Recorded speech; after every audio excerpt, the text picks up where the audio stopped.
They say neighbors can either be your biggest blessing or your worst nightmare.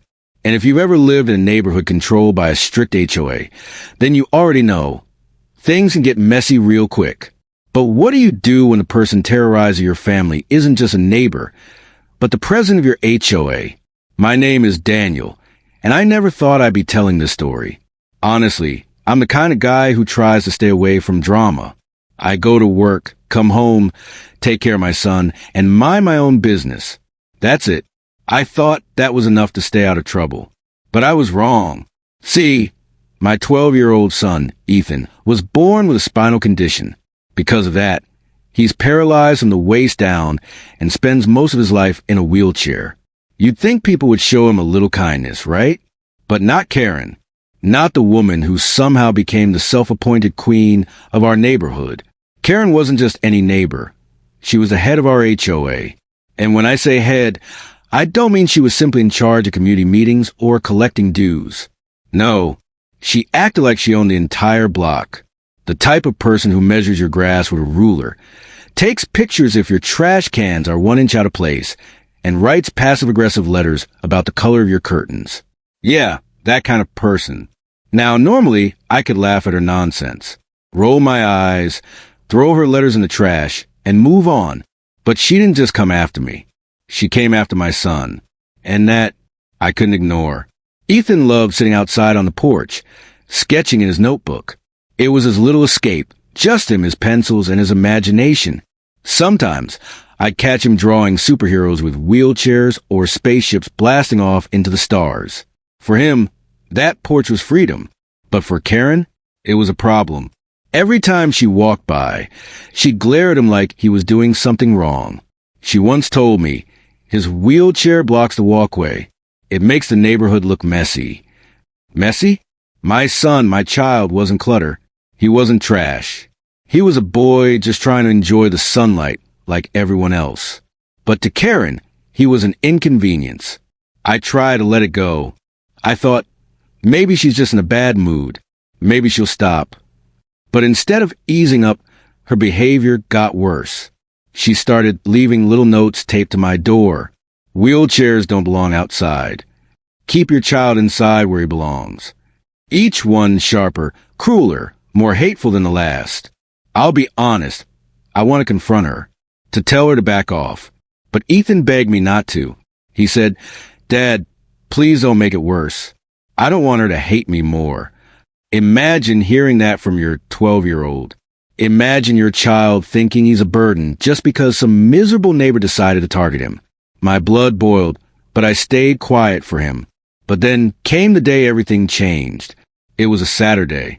The sun was out, the air was warm, and Ethan was on the porch sketching like usual. I was inside fixing lunch when I heard a sound I'll never forget. My son screaming. I dropped everything and ran outside. And what I saw nearly made me lose control. There she was, Karen, standing over my son with a hammer in her hand. A hammer. She was yelling about how his junk wheelchair was scratching the porch rails. And before Ethan could even move, she slammed the hammer down on his hand, crushing his small fingers against the metal frame. He screamed in pain, tears streaming down his face. My boy, my innocent disabled child, was being attacked right in front of me. I rushed forward, shoving her back, but the damage was done. His hand was swollen, bleeding, and shaking. Karen didn't even look sorry. She stood there, smug, like she thought she had the right to do it, like she believed being HOA president gave her the power to hurt whoever she wanted. But here's the part she didn't know. A few days before, I had installed a small hidden camera on the porch. I was tired of her harassment and wanted proof of her behavior. And that camera? It caught everything. The hammer, the strike, the scream. Every single second was recorded. Karen thought she could get away with it. She thought no one would believe us. But I had the truth on my side. That moment changed everything. For Ethan, for me, for our entire neighborhood.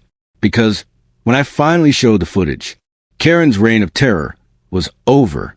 And that, my friends, is where the real story begins, that I live in a quiet neighborhood with my 12-year-old son, Ethan. On the surface, it's the kind of place people dream about. Well-kept lawns, Families walking their dogs, kids riding bikes down the street. From the outside, everything looks picture perfect. But behind those white fences and manicured hedges, there are secrets and people who will go to unbelievable lengths just to feel in control. Ethan is my world. He was born with a spinal condition that left him paralyzed from the waist down. Some parents might think of it as a limitation. But for me, Ethan is nothing short of a miracle. He's the bravest kid I've ever met. Even when life isn't fair to him, he still smiles. He still laughs. And more than anything, he tries to do things on his own, even when it takes twice the effort. Most days, when the sun is out, Ethan loves to sit on our porch with a sketchbook. He'll spend hours drawing superheroes, animals, cars, anything that comes to his mind. It gives him peace. That porch isn't just wood and nails to him. It's his little safe space, a place where he can escape into his imagination and feel like the world is normal. But to one person, that porch was an issue. Her name? Karen. And if you've ever dealt with an HOA, you've probably already guessed. She was the president. Karen lived just 2 houses down, and every time she walked past our porch, she would glare at Ethan like he was breaking some unspoken rule. At first, I brushed it off. I thought, okay, maybe she's just having a bad day. But it wasn't just one look. It was every single time. Her eyes would narrow, her lips would curl, and she'd mutter under her breath. One afternoon, she finally snapped at me. She stood at the edge of my yard, crossed her arms, and said, "That wheelchair blocks the walkway. You need to move him." I was stunned. Move him? My son was sitting on our own porch, not blocking anyone, not hurting anyone. His chair wasn't in the street, wasn't on the sidewalk. It was just there, beside him as he drew in his notebook. I told her politely, "Karen, this is our property. Ethan has every right to sit here." She scoffed, turned on her heel, and stormed away. I hoped that would be the end of it, but it wasn't. Over the next few weeks, Karen's obsession with control only grew worse. She started leaving little notes taped to our front door.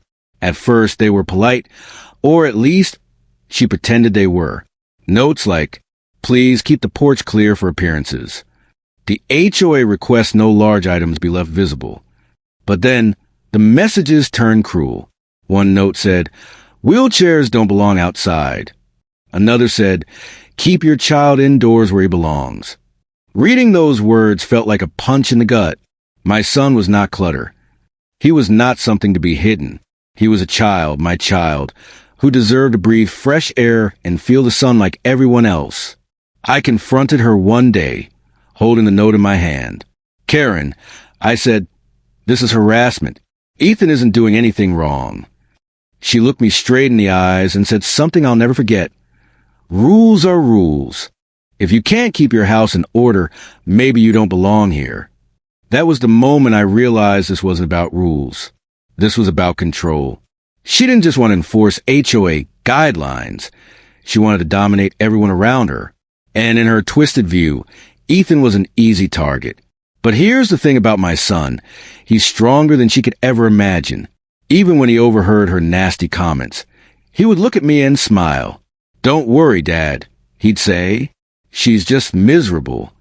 Imagine that, a 12-year-old, paralyzed from the waist down, teaching me how to stay calm in the face of cruelty. Still, I couldn't shake the anger inside me. Watching someone glare at your child like he's a burden, it eats away at you. I wanted to protect him, to shield him from her hatred. But Ethan begged me not to fight. "Please, Dad," he whispered one night, "don't make it worse. I don't want her to hate me more." Do you know how heartbreaking it is to hear your child say that? To see him worry about being a target just because of who he is? That was the reality we were living in. I tried to keep things peaceful. I tried to ignore her glares, her muttering, her notes. I told myself, it's just an HOA president with too much time on her hands. She'll get bored and move on. But I was wrong. Because the truth is, Karen wasn't done. She wasn't even close to done. Her obsession with power was building, and deep down, I had this uneasy feeling that something much worse was coming. And I was right. IT happened on a bright, sunny Saturday. The kind of day when the air feels light, the birds are singing, and everything in the world seems calm. Ethan was on the porch, just like he always loved to be. His sketchbook rested on his lap, a pencil in his hand, his wheelchair tucked beside the porch railing. He was completely focused, tongue pressed against the corner of his mouth, like he always did when he was deep in thought. Inside, I was in the kitchen, making sandwiches for lunch. I remember humming to myself, thinking it was just another peaceful weekend. But then out of nowhere, I heard a sound that froze me in place, shouting, a sharp, furious voice slicing through the calm. "Move that junk out of the way." My heart sank. I knew that voice. Karen. I dropped the knife I was holding and rushed outside. And the sight that met me will haunt me for the rest of my life. There she was, Karen, standing directly in front of Ethan. Her face was twisted with rage, eyes narrowed, lips curled back like she was ready to bite. But what made my blood run cold wasn't just her expression. It was what she was holding. A hammer. Yes, a hammer. Not a clipboard, not a pen, not even a phone to snap one of her infamous rule violation photos. A hammer. She was pointing at my son's wheelchair, screaming, "This piece of junk is scratching the porch rails. Do you know how much that cost to repair? You people don't respect this neighborhood." Ethan looked up at her, wide-eyed, terrified. His small hands gripped the sketchbook as if it could shield him. He tried to wheel himself back, his chair creaking slightly as he moved, but Karen stepped closer, towering over him. And then, before I could even make it down the porch steps, she raised a hammer high and brought it crashing down. The metal slammed against Ethan's tiny fingers, smashing him against the frame of his wheelchair. The sound, the sickening crack, followed by his piercing scream, ripped through the air. My heart nearly stopped. Time seemed to freeze as I saw my boy clutch his hand, his face twisted in agony, tears streaming down his cheeks. I sprinted across the porch, my chest burning, my legs moving faster than I thought possible. I grabbed Karen by the shoulders and yanked her back. "What the hell is wrong with you?" I roared. But here's the part that made my blood boil even more. She didn't look guilty. She didn't look sorry. No, she looked smug. Her lips curled into this cold, satisfied smirk, like she thought she'd finally taught us a lesson, like she had the right to hurt my child because she was the HOA president. Ethan's sobs filled the air, each cry stabbing through me like a knife. I dropped to my knees beside him, gently lifting his injured hand. His fingers were red, swelling rapidly, a few even bleeding where the skin had split from the force. "It hurts, Dad," he whimpered, his voice trembling. "I know. Buddy, I know," I whispered, fighting back my own tears. My hands were shaking as I tried to comfort him, rage and fear battling inside me. I wanted to scream at Karen, to make her feel even a fraction of the pain she had caused. But I had to stay strong. For Ethan, behind me, Karen folded her arms, her hammer still dangling casually in one hand, as if she hadn't just assaulted a child. She muttered, "If you people can't follow the rules, then maybe this isn't the right neighborhood for you." That was it. That was the moment something inside me snapped. But here's the twist, the one thing Karen didn't know. Just a few days earlier, after weeks of her harassment, I had installed a small hidden camera on the porch. I was tired of her constant notes, her threats, her glares at my son. I wanted proof in case she ever tried something crazy. And now I had it. Every second of her cruel attack was caught on video. The shouting, the swing of the hammer, Ethan's scream, her smug expression, everything. Karen thought she was untouchable. She thought no one would believe us if it ever came down to her word against mine. But she had no idea her own cruelty had just been recorded in crystal clear detail. As I held Ethan close, my anger slowly hardened into resolve. I wasn't just going to protect my son. I was going to make sure she never had the chance to hurt him or anyone else again. The moment I saw Ethan's swollen, bleeding fingers, I didn't waste a single second. I scooped him into my arms as best as I could, wheeled his chair to the car, and rushed him to the hospital. The drive felt endless. Every cry from the back seat cut deeper into me. "Dad, it hurts so much," he whimpered, clutching his injured hand against his chest. I kept glancing at him in the rear-view mirror, my knuckles white on the steering wheel. I've never prayed harder in my life, begging that his hand wouldn't be permanently damaged. When we finally arrived at the emergency room, the nurses immediately took him in. I sat by his side as doctors examined his fingers, cleaned the wounds, and wrapped them carefully in bandages. The x-rays showed no broken bones, but the swelling and tissue damage were bad enough that he'd need weeks, maybe months, to fully recover. Sitting there in that sterile hospital room, holding his uninjured hand, I made him a promise. I looked him in the eyes and said, "Don't worry, buddy. She won't get away with this. I swear to you." And I meant every single word. The next morning, after a sleepless night at home, there was a knock at my front door. I opened it, and there she was, Karen, standing as if nothing had happened, not a trace of guilt on her face. In fact, she had the nerve to act like I was a problem. "You know," she said, crossing her arms, "children like Ethan shouldn't be outside unsupervised. If you were a responsible father, this never would have happened." I couldn't believe what I was hearing. My son had been assaulted by her, and now she was trying to spin it back on me? That was the final straw. Without saying a word, I pulled out my phone, opened the video file, and held the screen up to her face. The footage played, her voice shouting, her hand gripping the hammer, the brutal swing, Ethan's scream. Her face drained of color instantly. Her smug expression disappeared, replaced with panic.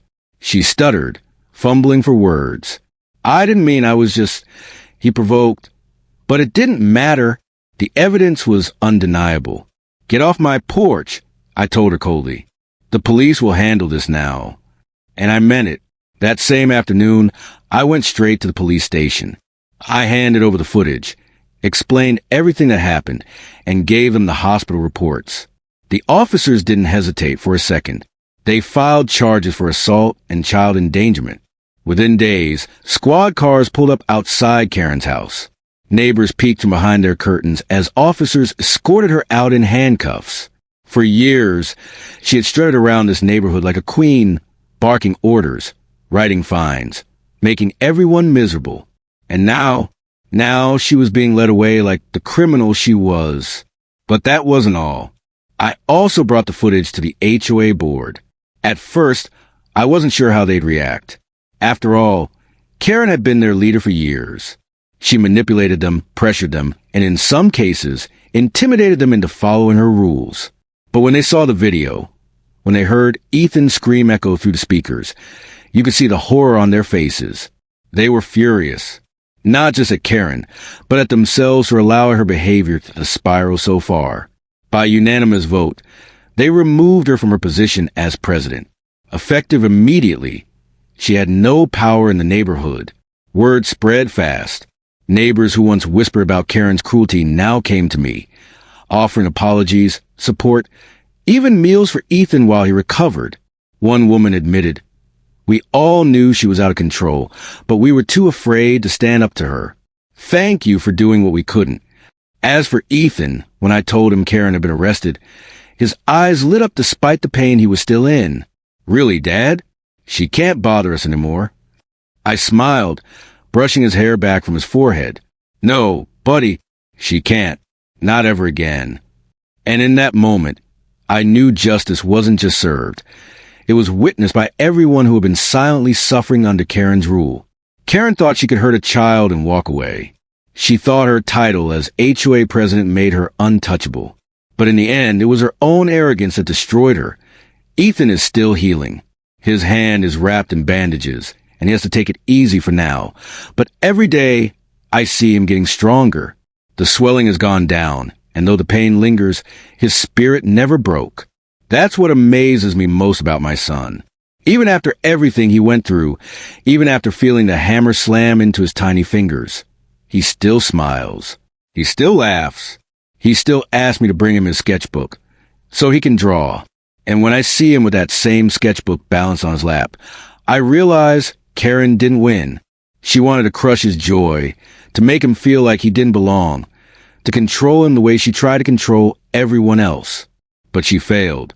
Ethan told me one night as I tucked him into bed, "Dad, I'm proud of you for standing up for me." Hearing that hit me harder than I expected, Because all along, I thought I was the one protecting him, shielding him from cruelty. But in reality, he was the one giving me strength. His courage in the face of so much pain reminded me why you never back down when it comes to family. Karen thought she was untouchable. She believed her position as HOA president made her powerful, that neighbors would bow to her rules, and that no one could challenge her authority. For years, she intimidated families, sent threatening letters, fined people over the smallest things, and walked around as if she owned every inch of the neighborhood. But in the end, her cruelty was her downfall. She destroyed herself, not with gossip, not with fines, not with endless HOA complaints, but with her own actions. When she picked up that hammer, she crossed a line she could never come back from. She showed the world exactly who she really was. And that's the thing about bullies. They thrive on fear. They count on silence. They want you to believe they're too powerful to stand up against. But the truth is, they crumble the moment someone refuses to back down. For me, that moment came with a hidden camera. It was small, almost unnoticeable, just a little device I had set up because I knew, deep down, that Karen was capable of crossing a line. And that little camera, barely the size of my palm, captured everything. Her rage, her violence, her cruelty. Sometimes, the smallest tools can expose the biggest monsters. And here's the lesson I want everyone listening to take away. Always protect your loved ones. Whether it's a parent protecting a child, a sibling defending their brother or sister, or a neighbor standing up for another neighbor. Never let bullies think they've won. Because once you give them power, they'll keep taking more and more. Don't let them. Looking back, part of me still aches when I replay that day in my mind. I still hear Ethan's scream echoing in my ears. I still see the way his little body shook with pain. Those memories will never leave me. But at the same time, I also replay the moment the police showed up at Karen's house. I replay the look on her face when she realized she wasn't above the law, when she realized she was finally being held accountable. And that, I'll admit, gives me peace, because justice wasn't just for Ethan. It was for every neighbor who had been silenced by her, for every family she had humiliated, every child she made feel unwelcome, every person she fined unfairly. Karen wasn't just punished for what she did to us. She was punished for what she did to the whole community. Today, our neighborhood feels lighter. People wave at each other more. The tension that once hung in the air is gone. And Ethan, he gets to enjoy his porch again without fear. He can draw his superheroes, his cars, his spaceships. And this time, the only people who stop by are neighbors dropping off snacks or cheering him on. That's the ending he deserved. That's the peace we fought for. So to anyone listening, if you ever find yourself in a situation like mine, don't give up. Don't stay quiet. Protect the people you love, no matter who tries to bully or intimidate you. Because sometimes the strongest weapon you have isn't anger or revenge. It's the truth. And once the truth comes out, it shines brighter than any lie. This was our story. And if you want to hear more true, unbelievable HOA stories like this one, make sure you like, comment, and subscribe to try next HOA stories. Because trust me, there are many more shocking tales waiting to be told. And who knows, the next story might just be yours.